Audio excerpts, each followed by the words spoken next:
Hello, আসসালামু আলাইকুম guys. তো আজকে আমরা দেখবো যে সার্ভার সেন্ড এপিআই বা এসএসই কিভাবে কাজ করে। তো আমাদের এসএসসি এপিআই বা সার্ভার সেন্ড ইভেন্টস এর জন্য যদি আমরা গুগল ক্রোম ইউজ করি তাহলে আমাদের যে ভার্সন দরকার সেটা হলো 6.0। যদি আমরা মাইক্রোসফটের ব্রাউজার ইউজ করি তাহলে 79.0।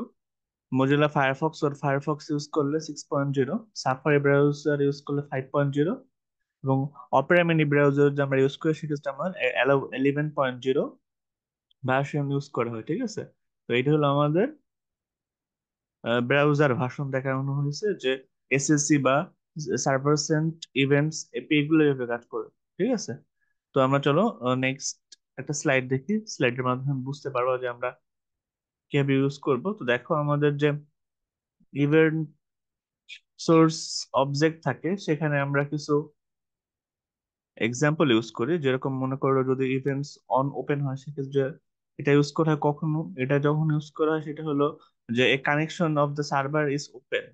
যখন একটা সার্ভারের কানেকশন ওপেন থাকে তখন অন ওপেন ইউজ করা হয়। তারপরে একটা মেসেজ যখন রিসিভড হয় তখন বলা হয় ওয়ান মেসেজ। আর যখন একটা ইরোর অকোয়ার করে বা একটা ইরোর ধরা পড়ে তখন তাকে বলা হয় ওয়ান ইরোর। ঠিক আছে, তো এটা হলো একটা ইভেন্ট। যে কোনো একটা ইভেন্টের মধ্যে যদি আমরা কল্পনা করি সেক্ষেত্রে এগুলো হয় on open, one message, one error. ঠিক আছে, যেগুলো আমাদের এইচটিএমএল এর এসএসই বা সার্ভার সাইড এপিআই এর একটা পার্ট। ঠিক আছে, তো আমরা আমাদের এইচটিএমএল কোডে কিভাবে সার্ভার সাইড এপিআই ইউজ করি সেটা আমরা দেখি চলো। আমাদের এডিটরটা আমরা শেয়ার করে দিলাম। দেখো এখানে আমাদের এইচটিএমএল এর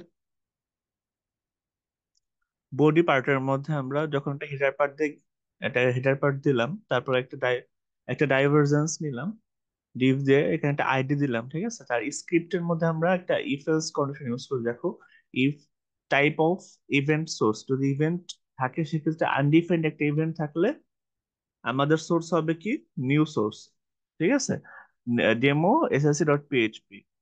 আর আমাদের যে মেসেজটা দেখাবে ওই মেসেজটা হবে ফাংশন ইভেন্ট অনুযায়ী। যে দেখা গেল যে আগামীকালকে আমাদের একটা ফাংশন, তো ওইটা মেসেজ যাবে যে হ্যাঁ আজকে একটা মেসেজ যাবে যে আগামীকালকে ফাংশন।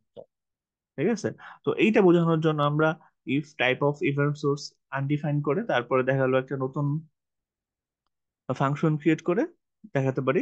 আর যদি না হয় সেক্ষেত্রে আমরা এলস ইউজ করতে পারি যে sorry doesn't your browser doesn't support servers and events. ঠিক আছে, অনেক ব্রাউজার আছে যেগুলো নতুন নতুন আসছে, তারা আসলে এগুলো এসএসসি বা সার্ভারস এন্ড ইভেন্টস সাপোর্ট করে না। যদি এরকম কোনো ব্রাউজার ওপেন করা হয় সেক্ষেত্রে দেখা যাবে যে এটা সাপোর্ট করে না।